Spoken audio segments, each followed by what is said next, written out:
My biggest problem is the hypocrites, those who talk with half their mouth, people who do not have decency and dignity.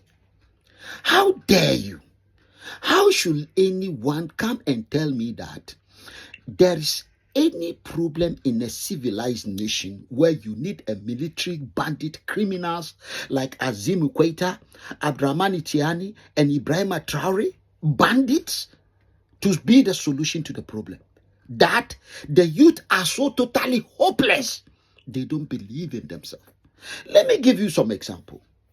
In Senegal, Macky Sall never wanted to go unless you are not honest with yourself that you've had enough with sit-tight Democrats.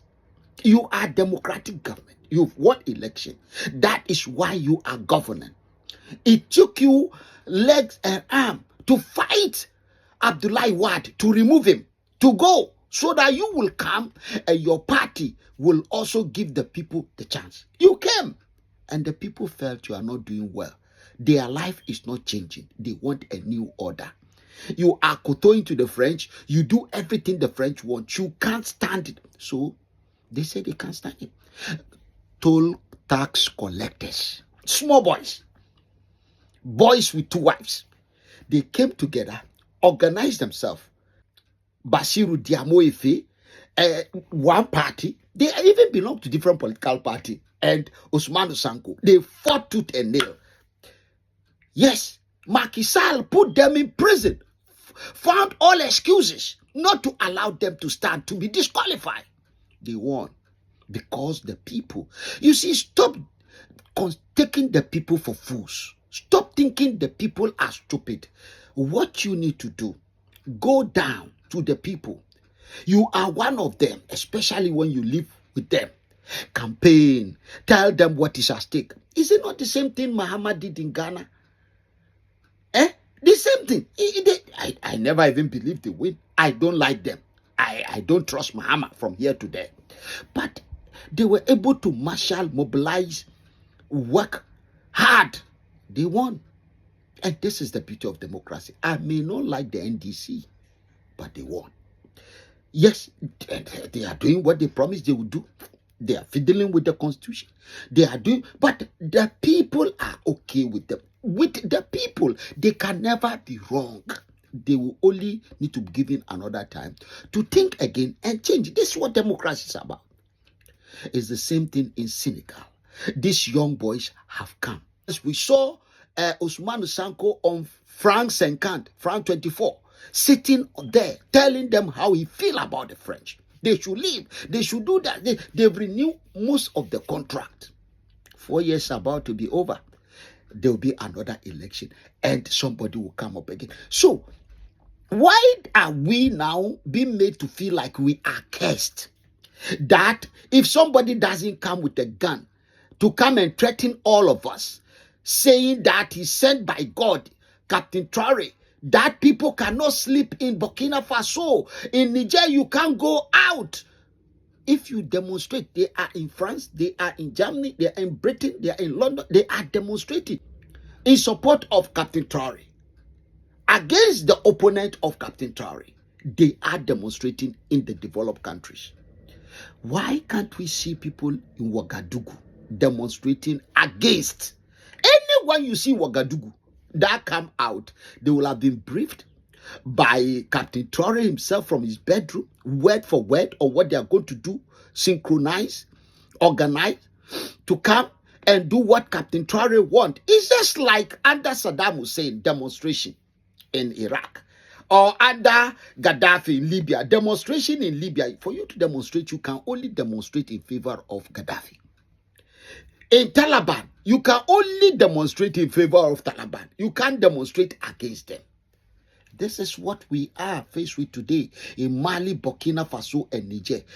See, I even find it so unbearable to have a person who calls himself a journalist saying there's something good about a dictator, a military junta, one with a gun. If a person is carrying a gun, you must be very brave to come out to say you disagree with them. Try it. When Rawlings in Ghana was carrying a gun, who dare come out? He himself will say, who born monkey? He has shown example that is not ready to take any nonsense. Captain Traore has turned Rawlings on alive. He killed the judges in Ghana. Captain Traore changed their uniform. He said, I'm not going to kill you. I'm going to make sure you suffer if you don't do what I want. He changed that. He made them now look like prisoners. That boy. So let me be honest with you. We are not joking. I'm a Democrat. I know the challenges that come with democracy. And let me make it very clear, unconditionally clear. West Africa is not a jungle. West Africa is not a jungle where one man would think he owned everyone and come with a gun and everyone run away. It will never happen. For those of you who are supporting a terrorist, it will not happen. You see, I have been consistent that all we want to do in ECOWAS is to bring in the legislative body, to make the parliament a legislative body. By now, we will have sent soldiers into Burkina Faso because by legislation, we need to go. The parliament decide we go. That's it. As to come and sit here and one boy from Kenya telling me that Tinubu will decide where Tinubu doesn't decide where ECOWAS go to. A chairman position is like saying the king in Britain decide where Britain go to. No, he has a say, but he doesn't decide. The prime minister does the job, and the parliament of Britain is in the middle of it all. Everything must go through the parliament. This is what we want for ECOWAS. That is what they do in the European Union. Europeans have always said don't like themselves. They never like themselves. Europeans don't want to work together. That's why Britain left. They don't want themselves. Because no one wants another one to tell them what to do. It's the same with the countries of West Africa. It's the same. But if we are able to put our shoes on, tie our laces, shoulder to shoulder, ready to fight, so that every West African in a constituency, we are supposed to have 120 constituency. Vote from your constituency for people to go directly to ECOWAS Parliament. I swear, when it becomes a legislative body, our currency, our passport will have value. We will have military that this nonsense will be taken care of. There will be laws that will control Coca-Cola, laws that will control Cadbury. You'll be shocked. Why don't we own Cadbury? Why is it owned by Americans and Europeans? Why don't we own Coca-Cola or have a version of Coca? There will be one rich man that want to own that. We need a common law. The market will be open. Coca-Cola is selling Coca-Cola to all of us, country by country, colony by colony. You people don't want to think. Let us create the legislative arm, and then we'll be making a common law for the whole of West Africa, rather than the laws of Ghana different from the laws of Togo, the laws of Togo different from the laws of Burkina Faso, the laws of Burkina Faso different from the law of Mali. The law of Mali is different from the law of Nigeria. The law of Nigeria is different from the law of Niger. But when we have the ECOWAS legislation, because the laws are the legislations, not the treaty, convention, and charter. It's the legislations. By now, all these bandits and criminals from inside and from outside will run away because we'll be able to send in the military forces to sort them out. It is wrong. See, Captain Traore, I want to repeat, is still in ECOWAS. There's those who are they are the journalists who claim they believe in democracy. But the same people are also saying that they believe in lawless means of becoming a head of state or taking over the business of government. How? You can in one breath say, oh, I think military coup is wrong, but it's okay for Captain Traore to go ahead because we like. What about if you end up with the one you don't like? It's a coup. It's a lawless act. It's just like demonstration. Let me be clear to you. Every right you have, when we say you have a right, the right is a legal right. And a legal right means there is a law that legalizes that right.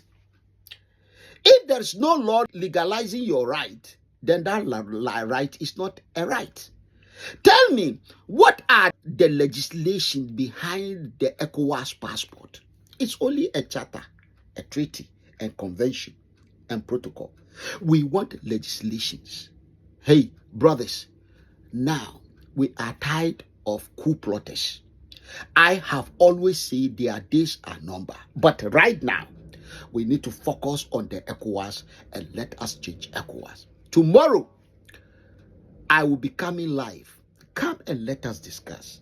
And stop thinking like subjects of colonies. People who are not free. People who are not independent, but they thought they are independent. Why? Because they don't give their resources now directly to the colonizers. They take it to the international market where the colonizers decide the price. So you are actually price takers. You don't have freedom. You first have to be free to develop. If you are not free, you are not developing. You can't be a slave and say you are growing. You are only growing for your master. This knee-jerk reaction, this Captain Traore and his hooligan, and Azim Ugueta and Ibrahim Traore and their hooligans, and Azim Ugueta, let me tell you something, Abdurrahman Tiani, the only thing they are doing, they are only buying, they are buying time. They are not doing the right thing. It's just a knee-jerk reaction. It's a storm in a teacup. Let us do the real one. And freedom must be our goal.